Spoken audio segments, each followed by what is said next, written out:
The message arrived at 11:42 p.m. The phone, an instrument that usually delivered only sterile business directives or chilling death threats, offered a short, jarring vibration. But this alert was alien.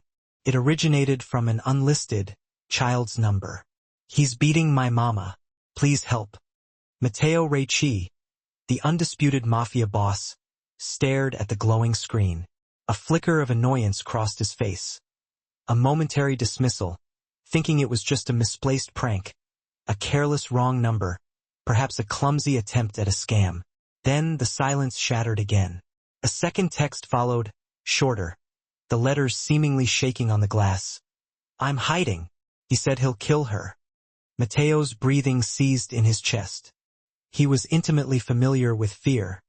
He had witnessed its paralyzing effects and had manufactured it professionally for decades. Yet, this was a fear unlike any he had encountered. The raw, desperate plea of a child reaching out to a complete stranger because every other avenue of hope had been exhausted. He didn't hesitate. He didn't ask clarifying questions. He certainly allowed no room for second thoughts. He typed 3 stark words: "I'm on my way." His bodyguards, positioned around the periphery of the opulent office, froze mid-sip of their scotch as he rose abruptly, snatching his bespoke cashmere coat and heading toward the door. "Boss, where are you going?" He offered no reply.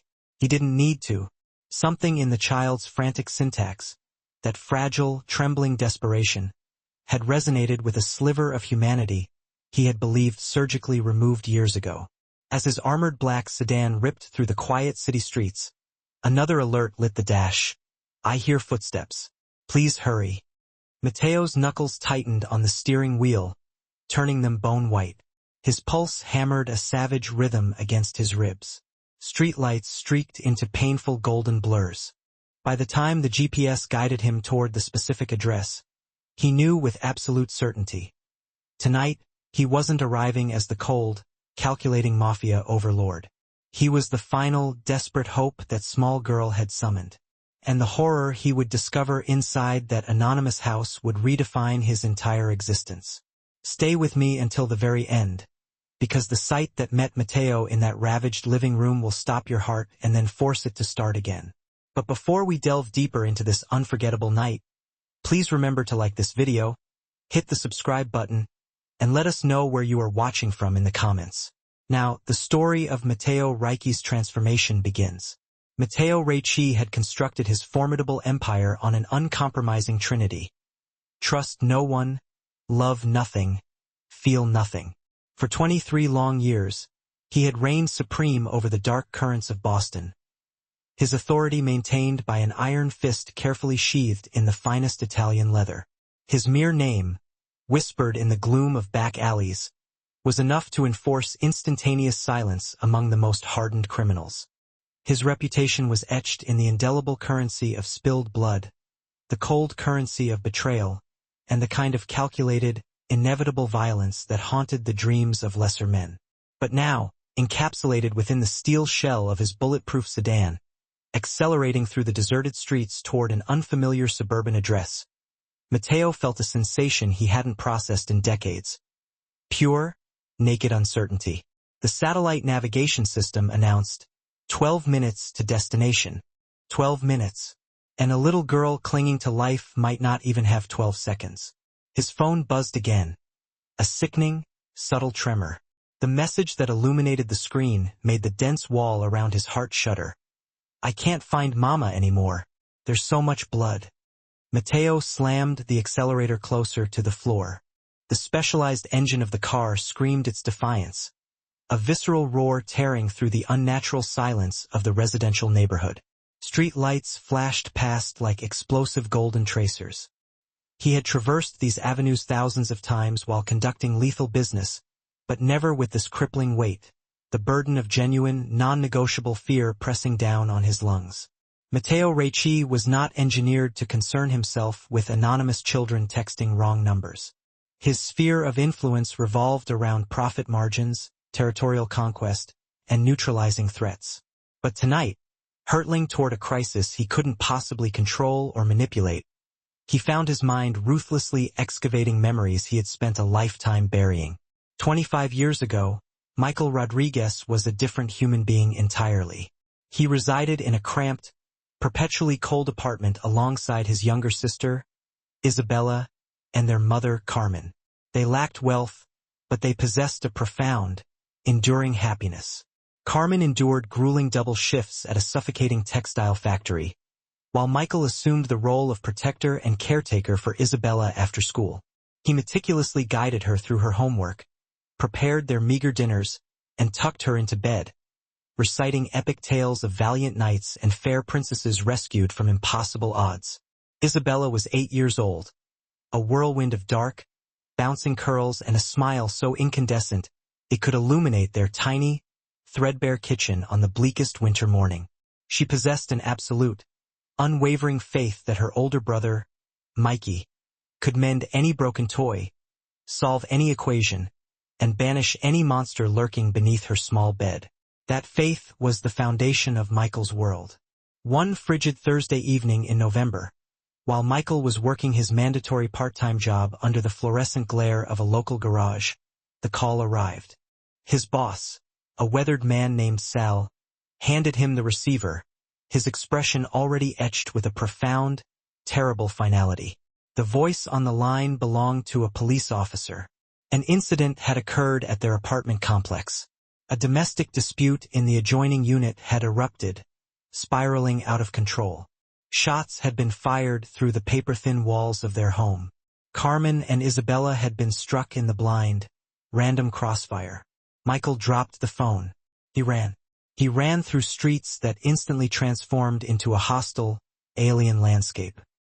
He ran past familiar storefronts that now seemed like cold tombstones, marking the abrupt, merciless grave of everything he had cherished. When he finally reached the hospital, the stark fluorescent lights of the emergency room felt less like illumination and more like merciless interrogation lamps, exposing every failure, every moment he had not been there to shield them. Carmen survived, miraculously, with superficial injuries. Isabella did not. Michael sat beside his little sister, holding her small hand as the medical monitors surrounding them beeped a relentless, mechanical countdown to absolute silence. She looked impossibly small in the high, white hospital bed, delicate and fragile, like a butterfly whose wings had been shattered mid-flight. The doctors spoke in hushed, professional monotones about catastrophic internal bleeding and trauma too extensive for her tiny frame to overcome. But just before the machines fell quiet, Isabella squeezed his hand, a final, impossibly strong gesture. She looked up at him, those same trusting, dark eyes that had always seen him as her invincible hero fixed on his face. "Mikey," she whispered, her voice a thread of sound barely distinguishable from the equipment's dying hum. "Promise me you'll help other kids when they're scared." Michael promised. It was the last exchange they would ever share. Following the funeral, something essential and good within Michael Rodriguez fractured irrevocably. The naive belief in simple justice, in basic fairness, in the remote possibility that good, honest people could live safe lives, that part of him died alongside Isabella. What surfaced from that unimaginable grief was sharper, colder, utterly calculating. He recognized the stark truth. The police could not protect his family. The law was insufficient to save his sister. The system, in every sense, had failed everyone he loved. So, Michael decided to become the system.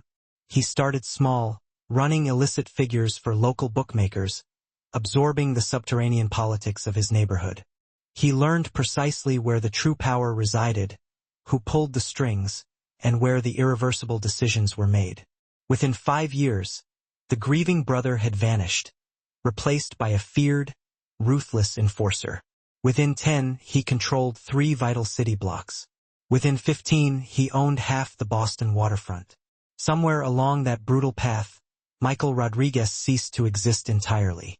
Only Mateo Ricci remained, a man who had encased his heart behind walls so thick, so high, that no genuine emotion could ever penetrate them again. A man who had successfully convinced himself that the luxury of caring for anyone was one he could no longer afford. Until tonight, the GPS voice announced, 5 minutes to destination. Mateo's grip had tightened until his knuckles were pure white bone against the leather steering wheel. Another text arrived. This one felt different. Fainter, weaker, the energy draining from the digital ink. I think I'm going to sleep now. I'm really tired. That sentence struck Matteo with the brutal force of a physical blow. He recognized the cadence, the terrible resignation, instantly. He had heard it before, echoing in his sister's voice during those final, fading hours. It was the sound of a child's spirit yielding, a small body shutting down from overwhelming trauma and unrelenting fear. No! He commanded the empty car, his voice raw. Not tonight. Not again. Matteo grabbed his phone, typing with rapid, practiced efficiency while maintaining control of the speeding vehicle with one hand. Stay awake. Talk to me. What's your name? The reply was slow, informing. Emma. I'm Emma. Emma. My name is Matt. I am almost there. You need to stay awake for me. Can you do that? I'll try. Good girl. Tell me about your mama. What's her name? Sarah. Sarah Peterson. She makes the best chocolate chip cookies. She reads me stories every night. A deep, tectonic crack formed inside Matteo's armor-plated chest. This terrified little girl, hiding from a monster, was talking about bedtime stories and the simple perfection of chocolate chip cookies. She was describing the kind of mundane, beautiful normalcy that Isabella had been robbed of finishing. The GPS confirmed 1 minute to destination. Matteo immediately spotted the address. A small, 2-story house, its presence betrayed by a broken porch light and hedges aggressively overgrown. Most windows were dark, but in one downstairs window, he caught a glimpse of frantic, flickering movement, shadows dancing violently against the drawn curtains. He parked discreetly across the street and surveyed the scene. No sirens, no flashing police lights, no ambulance, and crucially, no nervous neighbors peering through lace curtains. Whatever horrific tableau was unfolding inside, it was happening in absolute, terrifying isolation.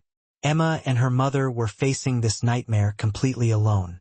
Matteo checked the weight and position of his sidearm, adjusted the expensive cut of his jacket, and stepped out into the chill night air. The stillness was unnerving. He could hear muffled disturbances filtering from the house. The sharp sound of shouting, the splintering crash of something breaking, and a woman's voice rising in a desperate, strangled plea. His phone buzzed for the final time. Emma's last, terrible message turned his blood to ice. He found me. Matteo moved toward the house instantly, transformed into the apex predator he truly was. But tonight, the roles were profoundly inverted. He wasn't hunting a rival capo or a corrupt official. He was hunting a monster who preyed upon the defenseless. The front door stood slightly ajar, offering a silent, ominous invitation into pure darkness.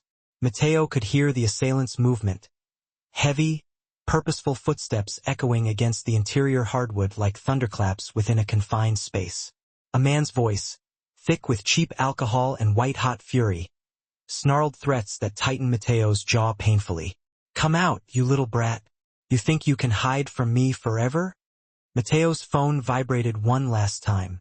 Emma had sent the 2 final words that nearly buckled his knees. Help, Mama.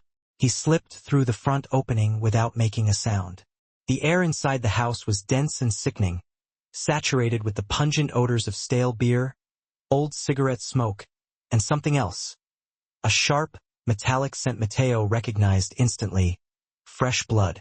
The living room was a scene of total wreckage. Furniture was thrown violently onto its side. Glass shards from picture frames glittered across the floor.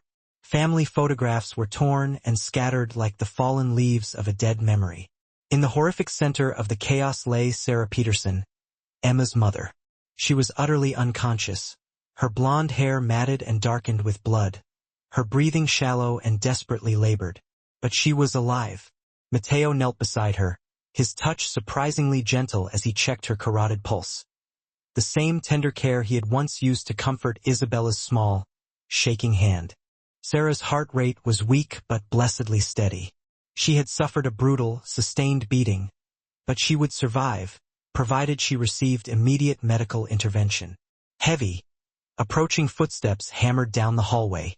The man was rapidly closing in on Emma's hiding place. Mateo could hear him viciously yanking open closet doors, cursing loudly when he found only empty spaces. "I know you're in here somewhere, you little pest. When I find you, you're gonna wish you never picked up that phone." Mateo rose slowly, every muscle in his formidable frame coiling like tightly wound steel wire, prepared to unleash 23 years of carefully controlled, lethal violence. This was no longer a business transaction. This transcended territory, respect, or reputation. This was profoundly personal, reaching deep into the fractured remains of his soul and demanding an ancient, unforgiving justice. The attacker appeared at the end of the narrow hallway. He was a truly huge man, easily 6'3", with thick arms like tree trunks and hands already visibly smeared with Sarah's blood. His name was Derek Walsh, though Mateo had no need for it yet. What Mateo registered instantly was the repulsive profile of a profound cowardice. A brutality specifically directed at the helpless, the innocent, the vulnerable. Derek froze completely when he saw Mateo standing like a statue in the ruined living room. For a brief, confusing moment, the alcoholic haze clouding his features shifted. This was not a frightened neighbor. This was not a uniformed police officer.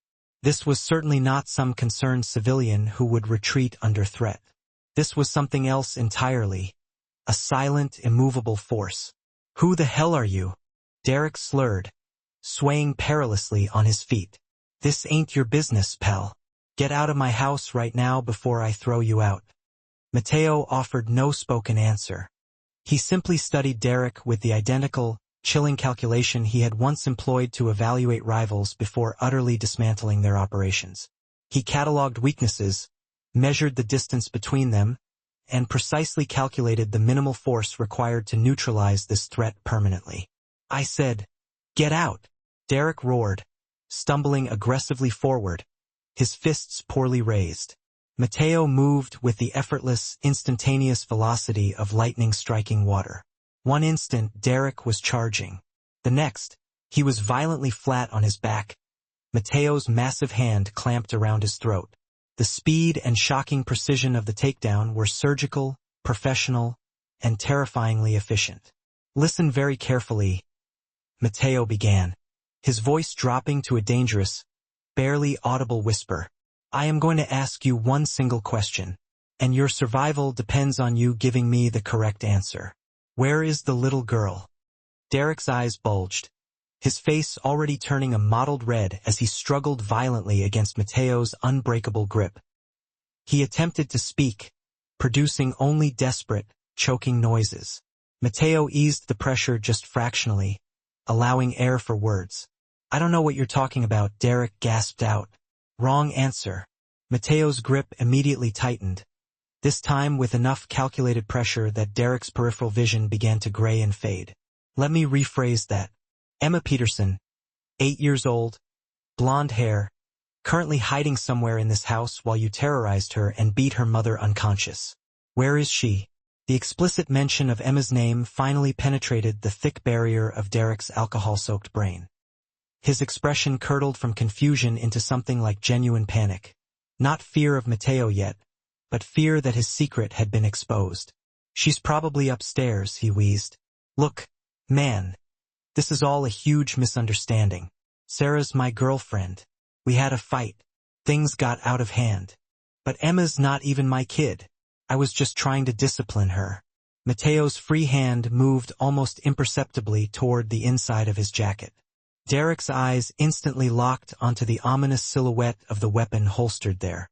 Suddenly, the impossible, cold reality of his situation crystallized. "Please," Derek begged, his voice shrinking to a desperate plea. "I didn't mean for things to go this far." "Neither did I," Mateo replied, his gaze unwavering.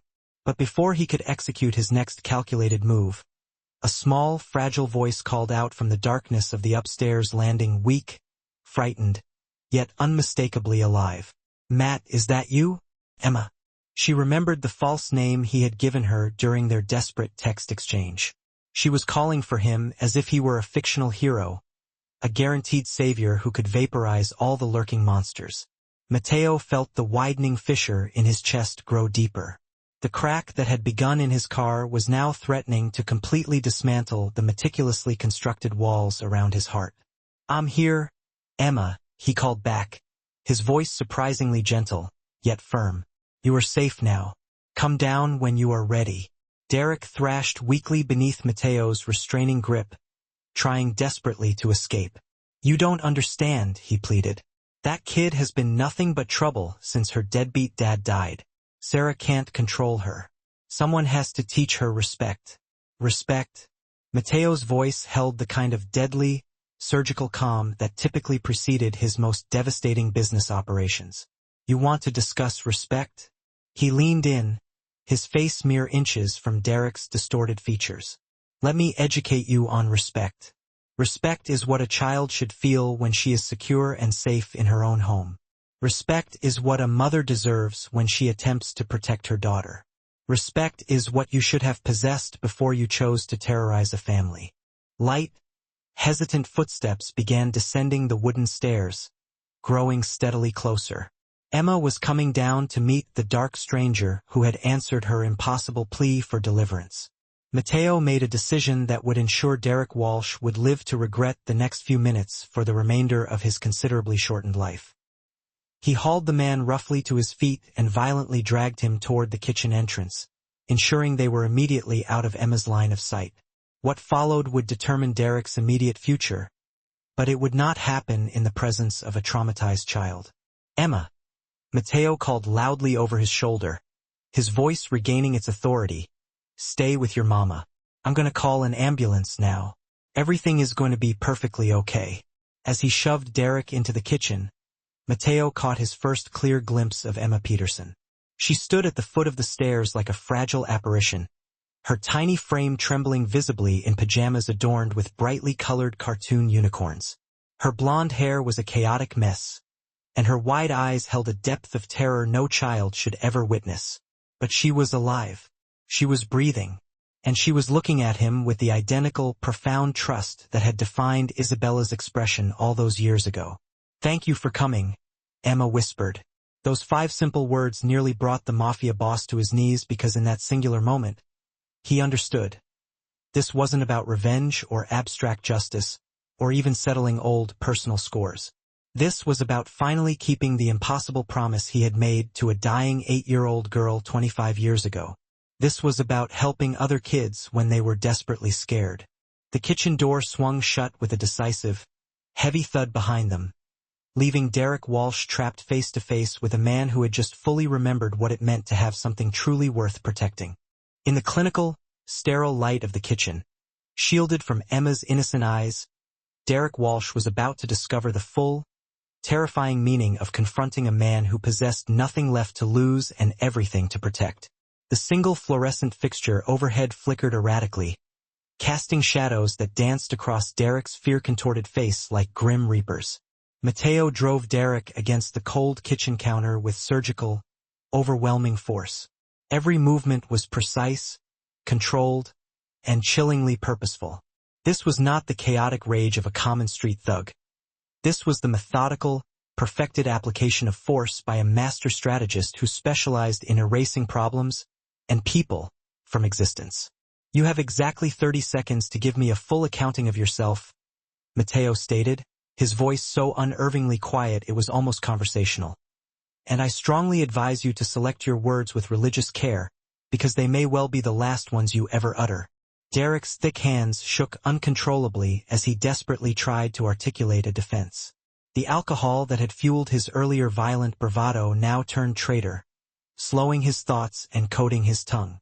"Look, I know how bad this looks, but you just don't understand the full situation here. Enlighten me. Sarah and I have been seeing each other for 6 months now. Ever since her deadbeat husband died in that car accident, she's been a total disaster. Can't handle the kid, can't pay the mounting bills, can't keep this house from falling apart. I've been the one helping her out, giving her cash, fixing the busted appliances, trying to be a father figure to Emma." Mateo's expression remained perfectly neutral, an impenetrable mask. But Derek, even through his panic, sensed an escalating pressure, a dangerous energy building around the man like the calm before a devastating hurricane. Go on. Tonight was just different. Sarah had been drinking heavily, and we got into a vicious argument about Emma's behavior. The kid has been acting out since her dad died. Talking back, refusing chores, staying out past her strict curfew. Sarah asked me to help discipline her, but when I tried to talk sense into Emma, she got mouthy with me. Derek paused, sweat beading on his forehead, attempting to gauge Mateo's reaction. The complete, terrifying stillness of the crime boss was far more effective than any loud threat could have been. So, you beat an unconscious woman and terrorized her 8-year-old daughter, Mateo summarized, the statement devoid of inflection. It wasn't supposed to go that far. Sarah stepped between us when I was just trying to teach Emma some respect. She started hitting me, scratching my face, screaming like a banshee. I pushed her away, maybe a little too hard, and she stumbled and cracked her head on the coffee table. It was an accident. And Emma? Derek's voice dropped to a barely audible squeak. She saw everything, started screaming and crying, saying she was going to call the police. Couldn't let her do that. I've got outstanding warrants, man. Unpaid child support, assault charges from my ex-wife. If the cops showed up, I'd be locked up in county before sunrise. Mateo absorbed the influx of data instantly. Every detail, every pathetic excuse, every self-serving justification Derek offered only served to cement Mateo's core conclusion. This was not a crime of passion or a spontaneous moment of poor judgment. This was the escalating behavioral pattern of a chronic predator whose violence would only cease when he was physically stopped. So you chased a traumatized child through her own home, Mateo continued, his tone icier than a Boston winter. You intentionally destroyed her fundamental sense of safety, shattered her trust in the adults who should have protected her, and you did it all solely to save yourself from facing the legal consequences of your previous crimes. When you put it like that, Derek stammered, it sounds worse than it was. No, Mateo corrected, finally allowing a hint of cold, profound fury to taint his voice. It sounds exactly, precisely like what it was. From the living room, they could clearly hear Emma's soft, high-pitched voice talking soothingly to her unconscious mother. She was detailing the nice man who had arrived to save them, promising Sarah that everything would be okay now, pleading with her to wake up so they could still get ice cream tomorrow, just as they had planned. The sound of that small voice, so full of resilient hope despite the unimaginable trauma she had endured, finished the demolition job inside Mateo's core. All the psychological walls he had spent 25 years meticulously erecting, all the barriers built to keep the dangerous, messy world at bay, crumbled into dust. He remembered Isabella's final moments, the impossible promise she had extracted. He reflected on the decades he had wasted convincing himself that promise was unobtainable, that caring about anyone else would only result in more exquisite pain. But Emma Peterson had proven him utterly wrong. Her desperate text message, a flickering SOS across the digital void, had somehow penetrated the obsidian fortress of his carefully constructed isolation, acting as a searing reminder of the man he had ruthlessly buried, the man he still had the power to resurrect. Derek? Mateo began, his voice dropping from the casual threat of a predator to something utterly cold, clinical, and profoundly serious. I want you to grasp something fundamental about my world. In my line of work, I have encountered the absolute dregs of society, every vile subspecies of criminal imaginable. I've seen the calculated cruelty of drug kingpins who deliberately poison entire communities for profit. I've dealt with loan sharks who don't just take money, they systematically dismantle and annihilate entire family structures. And yes, I employ contract killers who end lives with the detached efficiency of a business transaction. But do you know what the most crucial lesson I have absorbed across all these years of navigating the shadows? Derek could only manage a slow, terrified shake of his head, fear constricting his throat so tightly, he couldn't force a sound past his lips. The worst monsters, Mateo articulated precisely, his eyes burning with an ancient fury, aren't the ones who kill for business.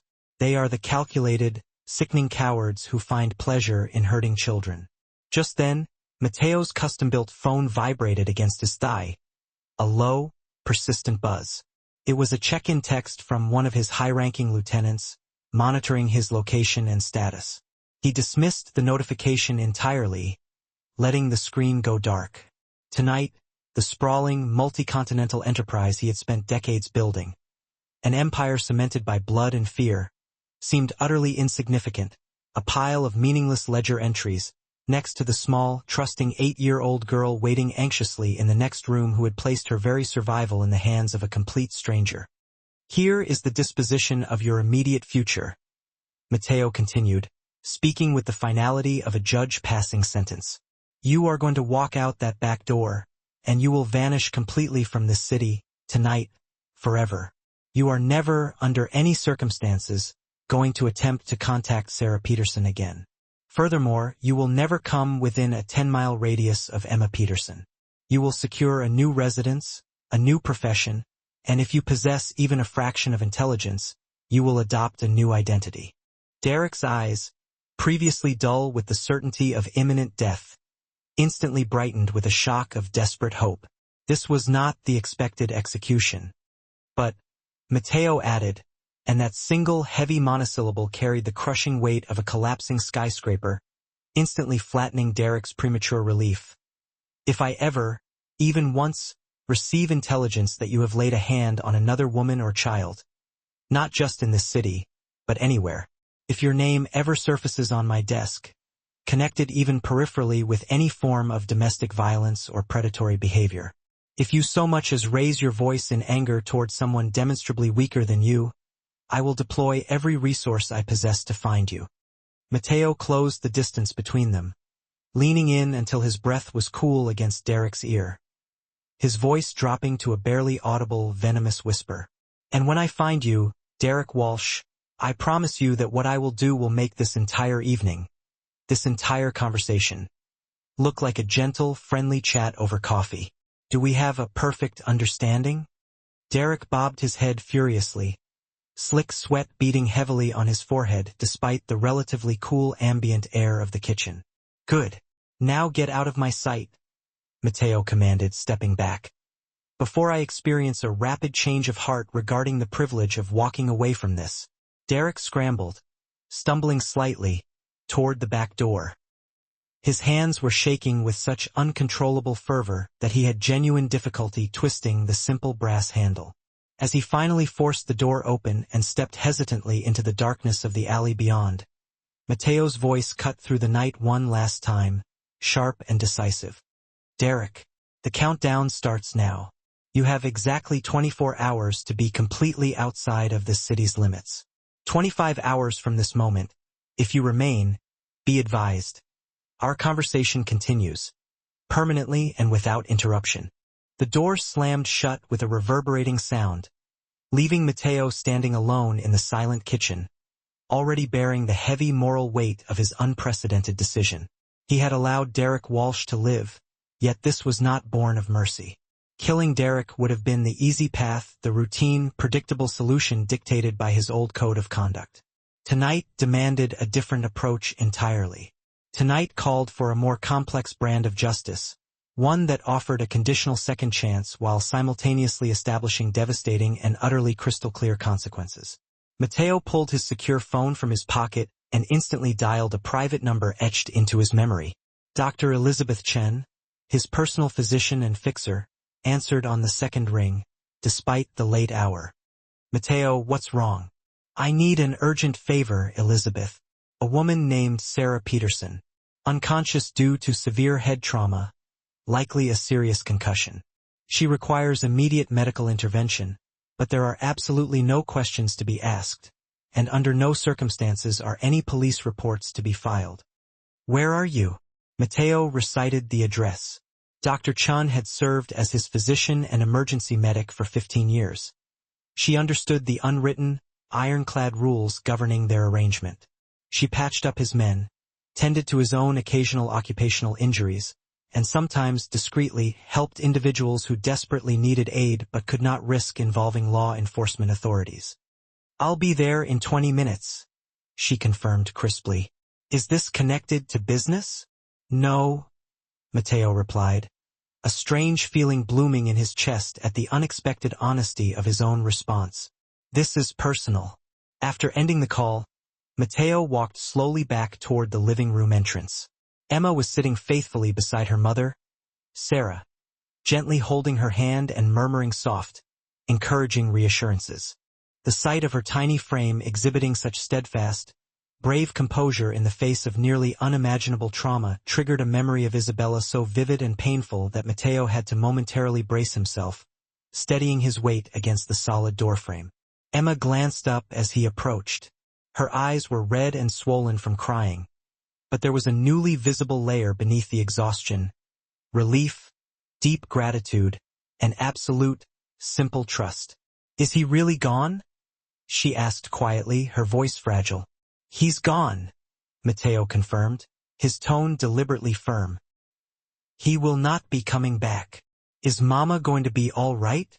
Matteo knelt down beside Emma, dropping his tall, imposing frame until he was perfectly level with her eyes, just as he had done with Isabella countless times during their final months. "I've called a highly skilled doctor. She's going to take excellent care of your mama and make absolutely sure she gets better." Emma nodded, accepting this serious promise with the profound, simple faith that children possess before the harshness of the world teaches them cynicism and doubt. "Matt," she said, using the casual pseudonym he had quickly provided during their initial frantic text exchange. "Why did you come to help us? You don't even know who we are." The profound simplicity of the question struck him with the force of a physical blow. How could he possibly explain to an 8-year-old girl that her desperate message had effortlessly bypassed decades of calculated emotional barricades, reaching across years of buried grief, and reawakened the core parts of his soul he had long presumed were extinguished forever? How could he tell her that the true motivation for saving her was honoring a sacred, desperate promise he had made to another little girl who tragically never survived to celebrate her 9th birthday? "Because," he said finally, his voice slightly rougher than intended, "someone very important to me once made me promise that I would always help kids when they were scared and alone." "Who was that?"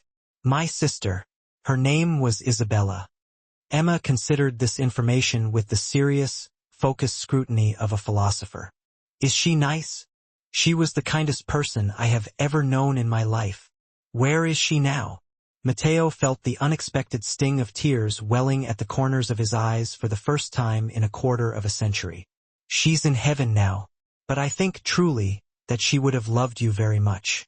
Emma reached out her small hand and instinctively took his, replicating the exact same trusting, fragile gesture Isabella had used during those terrifying final moments in the hospital room so long ago. The contact sent a visible shock wave through the entirety of Matteo's carefully controlled emotional defenses. "I'm glad you kept your promise to her," Emma stated simply. In that singular moment, Matteo experienced a staggering clarity. Everything in his brutal, complicated life had been a path leading directly to this specific point in time. All the accumulated violence, the crushing power, the generalized fear he had methodically amassed over the years suddenly felt less like a criminal enterprise and more like necessary preparation for a higher calling. He had built a massive empire of darkness, yet tonight, that very infrastructure had been used to serve the light. Outside, headlights swept visibly across the front windows, slicing through the darkness. Dr. Chun had arrived, her black bag containing both essential medical equipment and her absolute discretion intact. Soon, Sarah Peterson would receive the critical care she desperately needed, and Emma would have her mother secured and recovering. But Matteo knew, deep in his gut, that his involvement in their lives was only just beginning, because for the first time in decades, he had discovered something truly vital worth protecting that had absolutely nothing to do with territorial disputes, quarterly profit margins, or respect earned through brutal intimidation. He had found a small, broken family that desperately needed him. And perhaps more crucially, he had finally found his way back to the profound promise he had made to Isabella all those years ago. A promise that was about to transform not just Emma and Sarah's future, but his own existence in ways he could not yet fully comprehend. As Dr. Chun began her meticulous work on Sarah, and Emma watched anxiously from her vantage point on the couch, Matteo deliberately stepped outside to make a second, crucial phone call. This one would initiate a series of fundamental changes that would ripple violently throughout his entire organization and beyond. "Vincent," he said, his voice carrying the authority of a general, when his trusted second-in-command answered. "I need you to arrange something immediately. A private trust fund. It needs to be completely untraceable and utterly anonymous, but substantial enough to cover full college tuition, housing, and all living expenses for a young girl." "Boss, what in the hell is happening right now?" Vincent responded, clearly bewildered. "I'm keeping a promise," Mateo replied simply. "And Vincent, I need you to completely clear my schedule for the next few weeks. Block out everything. I have some personal business to attend to now." For the first time in 25 years, Mateo Ricci was putting a family he had just met, first. And the little girl who had impulsively sent a frantic text message to a wrong number was about to discover that sometimes the most unexpected guardian angels arrive wearing exquisitely tailored suits and carrying the heavy, complicated baggage of their own redemption stories. The night was far from concluded, yet everything had irrevocably changed. Because sometimes, it genuinely takes the unwavering courage of a child to remind a powerful, deeply lost man who he was inherently meant to be. 6 months later, Emma Peterson stood quietly in the brightly lit doorway of her new, spacious bedroom, watching through the sparkling clean windows as neighborhood children played robustly and safely in the manicured cul-de-sac. The secure, quiet environment Mateo had discreetly relocated them to. Sarah had achieved a full recovery. Her physical bruises were long faded, and her natural, easy smile had returned, stronger than ever. But the most profound, lasting transformation belonged undeniably to the man who had answered a desperate child's mistaken text message. Mateo visited reliably every Sunday. He arrived not in the guise of the feared, shadowy crime boss of Boston, but simply as Uncle Matt, the patient man who meticulously taught Emma the complexities of chess and helped her conquer tricky homework assignments. He had honored his sacred vow to Isabella in ways he had never conceived possible. The intimidating empire he had forged through decades of fear now served a dramatically different, benevolent purpose, protecting innocent families like Sarah and Emma from the true, lurking monsters that stalked the margins of society. Derek Walsh had vanished into thin air that fateful night, just as Mateo had commanded. Word, vicious and absolute, had been strategically spread throughout the criminal underworld regarding the swift, brutal fate awaiting any man who dared to harm a child within Mateo Ricci's domain. The message was unambiguous and deadly clear. Yet the most profound change was not manifest in the quiet streets of South Boston or within the newly secured Peterson household. It resided deep within Mateo himself. He had finally discovered that even the hardest, most calcified heart could consciously choose the difficult path of love and protection over the effortless instinct of revenge. That the darkest, most tormented soul could, in fact, locate true redemption in the innocent, unquestioning trust of a child who simply needed saving. Emma's desperate text had indeed been sent to the wrong number. But sometimes, miraculously, the wrong number turns out to be precisely the right person arriving at the exact right moment ordained by fate. Sometimes, salvation explodes from the most unexpected places, arriving in expensive, tailored suits and carrying the heavy, restorative weight of promises meticulously kept to dying children. Thanks for watching, and remember to subscribe for more incredible true stories that prove even the most broken hearts can heal when given the chance to protect something truly precious.